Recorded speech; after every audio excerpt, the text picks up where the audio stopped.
The town is just as haunted as the woods, Part 1. I live in a small town right on the edge of a very popular wooded area that attracts a number of paranormal investigators every year. There's been multiple stories of the weird things that go on in those woods. Black-eyed girl, pigman, cult activity, weird cemeteries, alien sightings, etc. Most of the locals have witnessed something weird go on in those woods, which has widely been reported. But I wanted to talk about a few experiences I've had from living in the town first. I'll start with experiences from my parents' house. So, this town is an ex-miners community. Most of the town is now built on top of the old mines, including my parents' house. My parents' house is, in my opinion, 100% haunted. There's certain parts of the house I won't go into on my own. So let's start from the beginning. We moved into this house back in 1999. Little things would happen, like things would go missing and turn up in weird places, but nothing major. Things started to pick up over time. One night, my dad, who used to believe there was no such thing as ghosts, was up late doing paperwork. He heard footsteps on the stairs and thought it was my mom coming down. After they reached the hallway, they stopped. That was when his glass of wine slid across the entire dining room table and smashed up against the wall. Another experience my dad had was when he fell asleep on the sofa and said he was thrown across the room, and he heard a man's voice tell him to go to bed. Personal experience that I've had in that house include seeing an apparition of some old-style boots walk behind me in the mirror, footsteps and voices heard in the hallway or the dining room at night. The whole family has seen things move across tables and the fireplace. The things that creep me out the most is that we have all seen the face of a man appear on the living room window. The front of my parents' house is a very long driveway, so we know it's not just someone walking past. We've all seen it, including visitors to our house, and everyone has described it in the same way. The one experience that sticks with me the most is the time I was washing the dishes in the kitchen. It was pitch black outside, but all the kitchen lights were on, and you could see into the hallway. I saw the reflection of what I thought was my dad walking past behind me. I even felt someone walk past behind me. He carried on walking into the next room, which is a downstairs toilet. I started talking to him and thought it was a bit rude he didn't answer me. I then walked into the living room to find my dad sitting there. I asked him why he didn't answer me, and his response was he hadn't moved from the living room all night. But I know I saw a man walk past me. The room that creeps everyone out is the dining room. This room is an extension onto the house, and there's an archway connecting it to the next room. There's something about this room and that archway that unsettles everyone. This is where a lot of the apparition activity has been spotted, including shadows, footsteps, and just a general unsettling feeling. I have also experienced someone tapping on the window from the outside of the dining room while I was home alone. The outside of the window is the garden, which is only accessible through the back door of the house. There's so many experiences that I want to talk about, which happened in my hometown. I just want to point out I've been on a few local ghost hunts and have met a fair few mediums. They've all said that I'm a sensitive, which is apparently someone who isn't psychic, but is able to sense or see more than the average person, which honestly would explain a lot because I've witnessed a lot of weird things. Part 2, the little girl.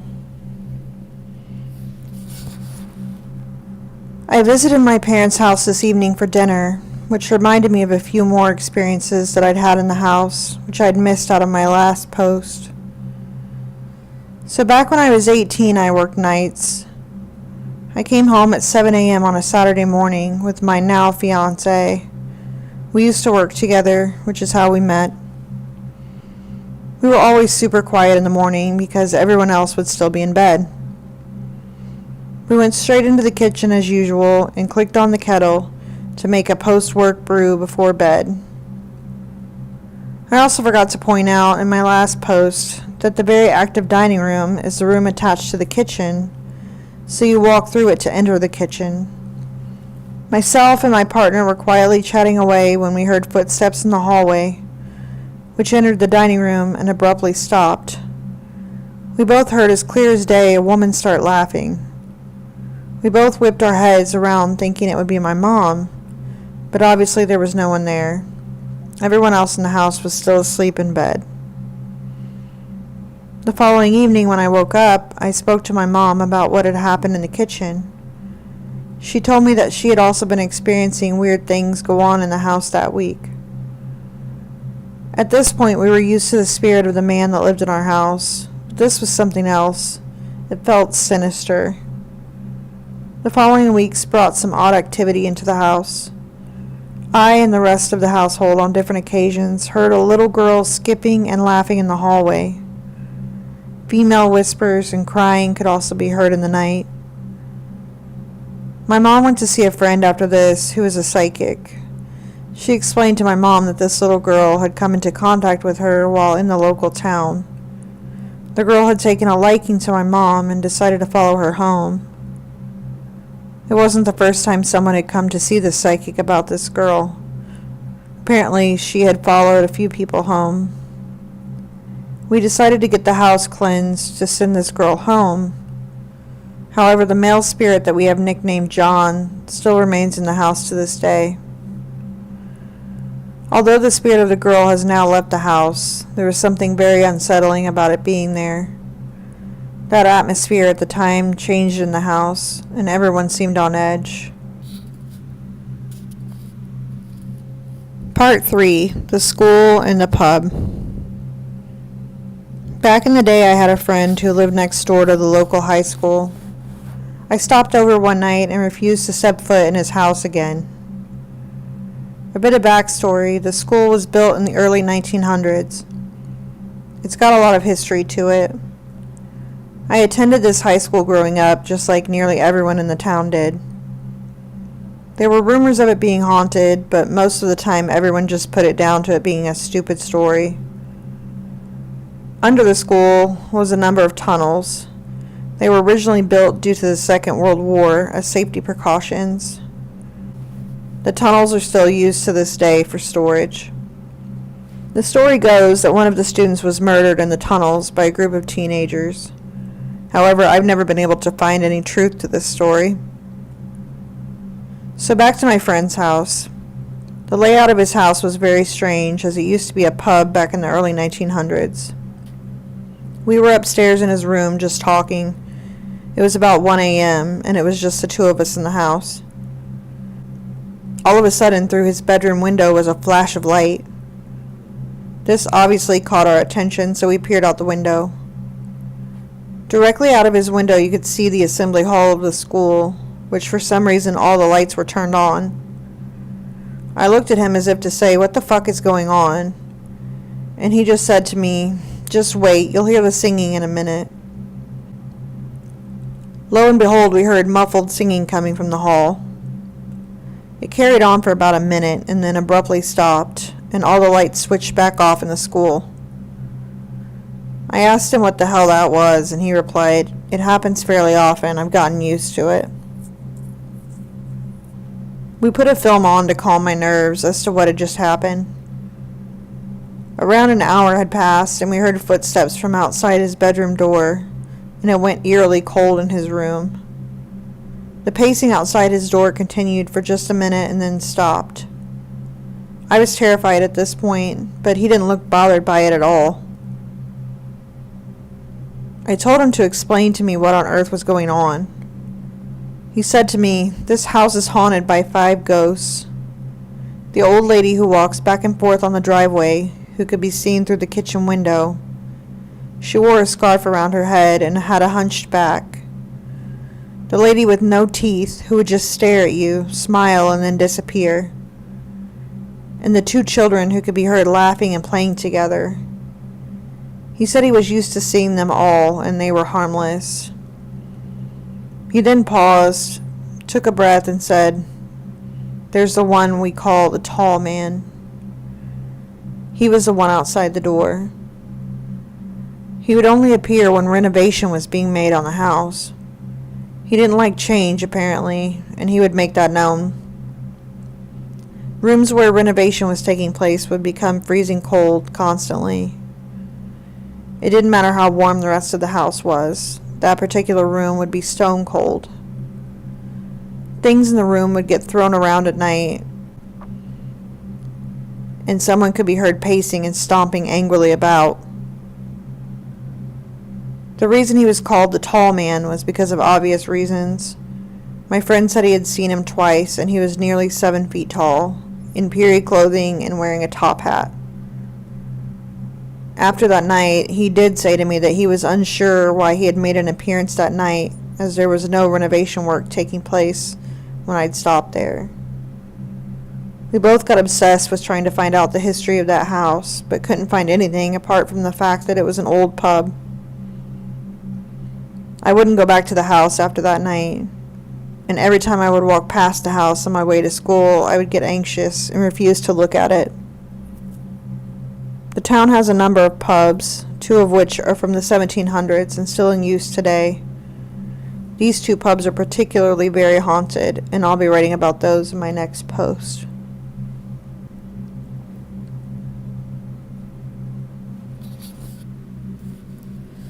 Part 4. The 4 Crosses. As I mentioned, there's a couple of notorious pubs in my town that are known for their paranormal activity. I want to talk about a bit of the history, so settle in, as this is going to be a long one. So let's get into it. The Cross Keys. The former coaching inn was built way back in 1746 and still stands and functions as a pub today. The infamous local serial killer, William Palmer, who poisoned a number of people, was said to be a regular, and there's a story of him poisoning one of his possible victims in that pub. The pub is known for cold spots, people's drinks moving, voices and footsteps in the cellar, and numerous accounts of shadow people. William Palmer was eventually caught and was hanged for his crimes. It is his spirit that people believe still wanders the pub. The 4 Crosses. If you're ever on the hunt for a truly terrifying experience, the 4 Crosses is the place to go. Declared as one of the most haunted pubs in Britain, the 4 Crosses was built in the 17th century and again is still used as a pub today. There's reports of a Roundhead soldier from the Civil War who's spotted in the ladies' toilets, as well as a woman called Emily who constantly cries. One of the locals from the early 2000s is said to have never left the pub after he died. A young man in the garage who committed suicide also still used to reside here. The most common ghost is that of a little girl who is seen often in the downstairs bar. People report seeing this as being the black-eyed girl from the local woods, but from my personal experience, it is not her. The 4 Crosses host ghost hunts on a regular basis, one of which I attended a few years ago. We got started on our night with the usual tour of the building before splitting off into smaller groups. About 6 of us were sitting in one of the bedrooms, asking the usual, "If there's anyone here, make yourself known." After a few minutes, the TV came on in the room and lit the room up with static white noise. This obviously shut us all up. After a few seconds, it switched back off again. Upon investigation, we found the TV wasn't even plugged in. None of us had a logical explanation as to how this had happened. We moved our investigation into the attic of the building.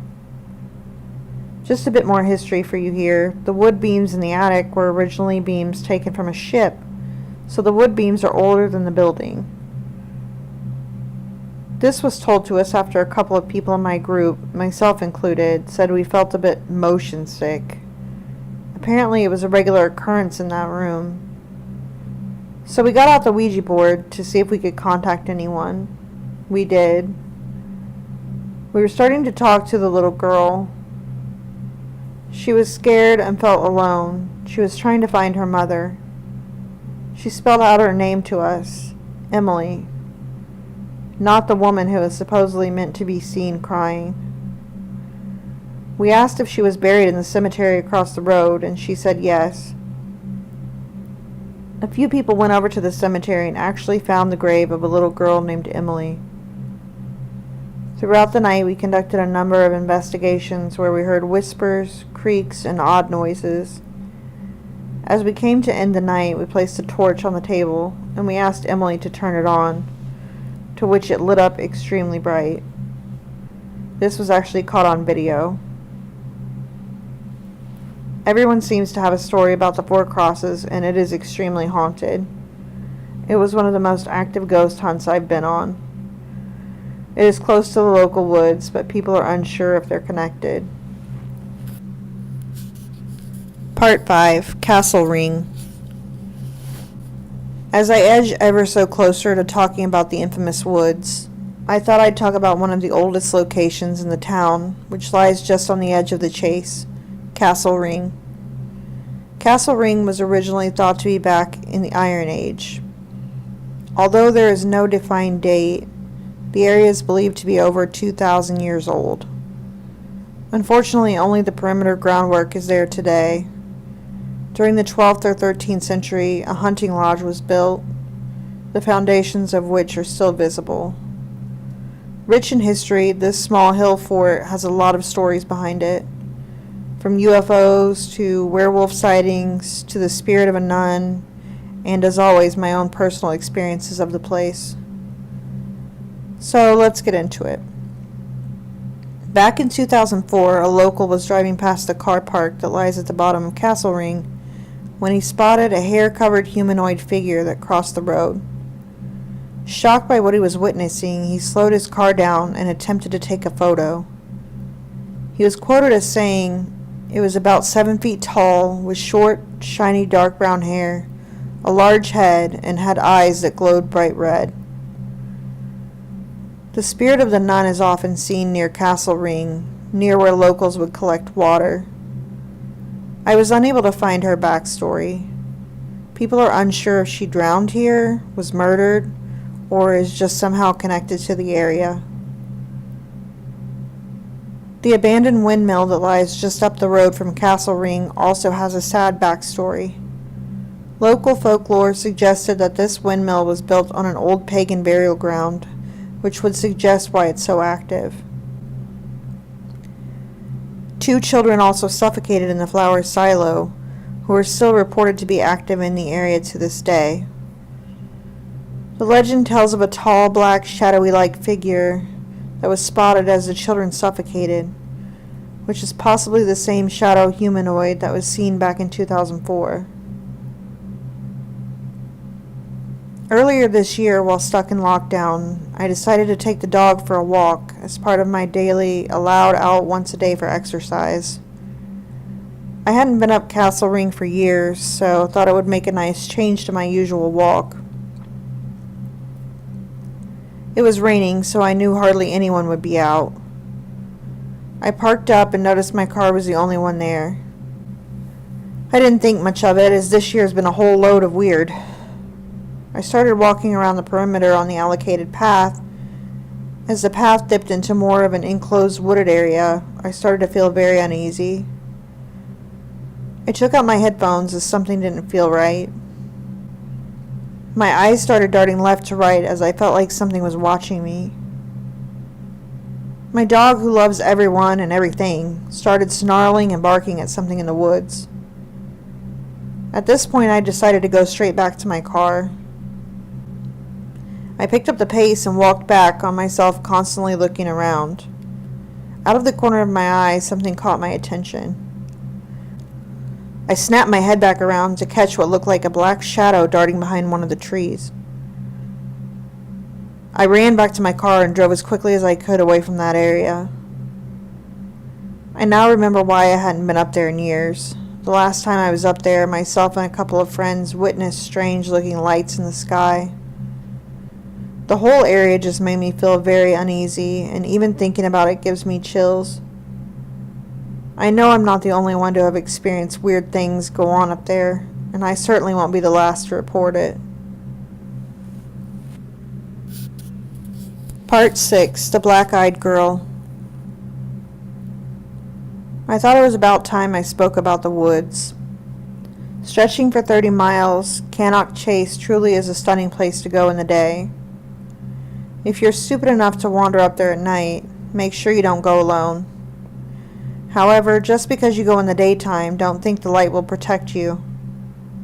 The spirits and demonic entities of the chase are known to make an appearance throughout the day. In the 60s, 2 girls between the age of 5 and 6 were murdered. Their bodies were found on part of the chase that is now known as Birch's Valley. This bit of history is important, so keep it in mind. So let's get into it. The most famous spirit that haunts the chase is that of the Black-Eyed Girl. She doesn't appear very often, but when she does, it causes a media storm. Back in 2014, a local was flying his drone over a dense wooded area of Birch's Valley. It was there he captured what looked like a girl with black eyes floating between the trees. Footage is available on YouTube. It had been 30 years since the last sighting of this girl, but no one knows why there was such a long gap in the sightings. When sightings take place, a piercing scream of a girl can be heard.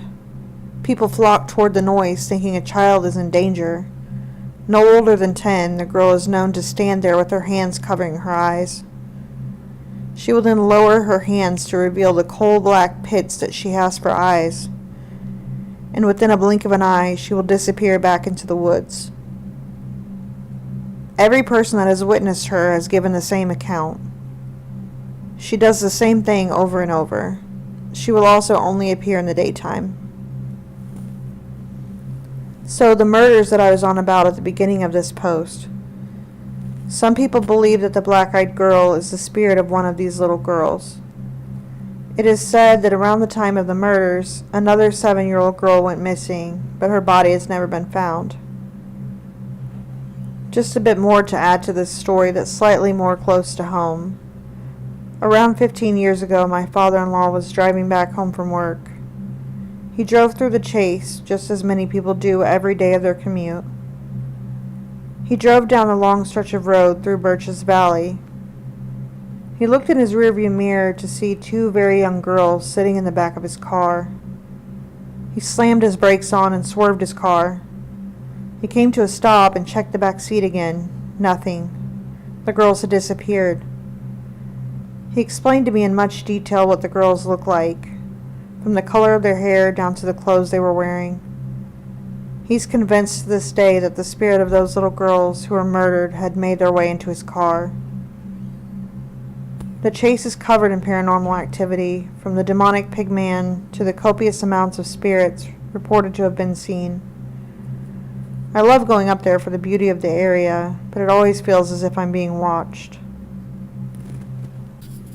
Part 7. The Pigman. A couple of people expressed an interest in hearing about the pigman that lurked in the woods in my last story. Just like my last post, the destination of tonight's story is the ever-so-active Cannock Chase. So let's get into it. Local folklore talks about a horrendously creepy-looking creature that stalks people of the chase. Ask a local about the pigman, they'll smile and tell you the story as if just a ghost story to tell children. Ask them to go in depth of Cannock Chase with you, and you'll see the look of horror take over their face. The story goes that a woman who was accused of witchcraft became pregnant. She didn't want to bring shame on her family by having a child out of wedlock, so she went deep into the woods to give birth. When her child was born, it was horrendously disfigured, supposedly due to the corruption of her practicing in witchcraft.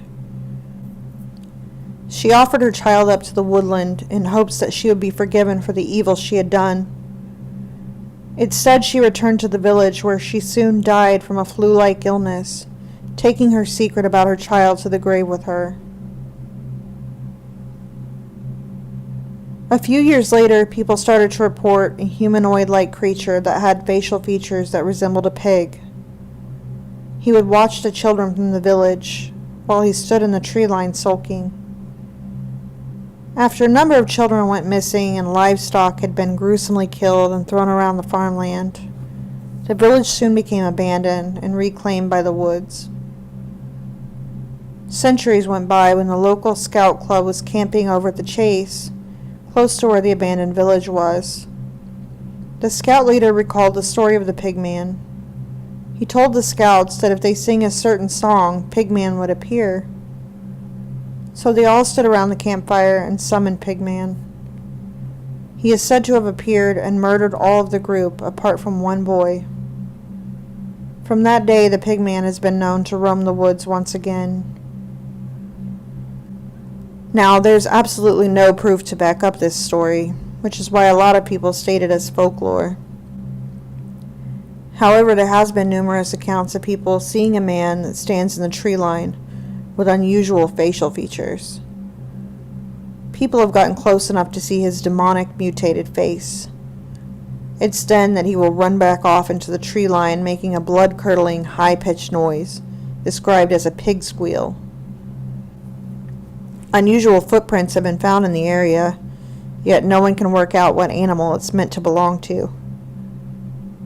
There have been a number of people report that in the evening, just as the sun is going down, as the chase is quiet and calm, a distant high-pitched pig squeal can be heard from deep in the woods. Cannock actually has a large number of pagans that live in the area. It's something that's always seemed to have been a part of this town. However, it's a well-known fact that cults and those who delve in dark witchcraft have practiced it on Cannock Chase. Could the pigman be a result of witchcraft? Or is this entity something else entirely?